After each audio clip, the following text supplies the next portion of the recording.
ஸ்வச் பாரத் தூய்மை இந்தியா திட்டத்தின் கீழ் இன்று காரைக்குடி மாநகராட்சிக்கு உட்பட்ட 27வது வார்டில் ரயில்வே பீடர் சாலையில் நமது உரிமை பாதுகாப்பு இயக்கமும் அழகப்பா கலைக்கல்லூரி மாணவிகள் இணைந்து குப்பைகள் அகற்றி சாலையை சுத்தப்படுத்தும் பணியை மேற்கொண்டார்கள். இந்த நிகழ்ச்சியை நமது உரிமை பாதுகாப்பு இயக்க தலைவரும் காரைக்குடி மாநகராட்சி அதிமுக கவுன்சிலருமான பிரகாஷ் துவங்கி வைத்தார்.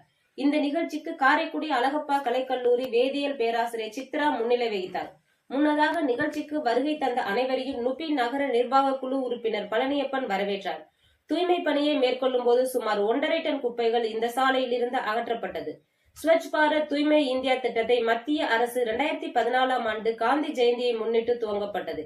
இந்த திட்டத்தின் முழுமையான நோக்கமே திறந்த வெளியில் மலம் கழிப்பதையும், கிராமங்கள், நகரங்கள் மற்றும் மாநகரங்கள் நாடு முழுவதும் தூய்மைப்படுத்த வேண்டும், குப்பைகளை அகற்ற வேண்டும் என்பதே நோக்கமாகும்.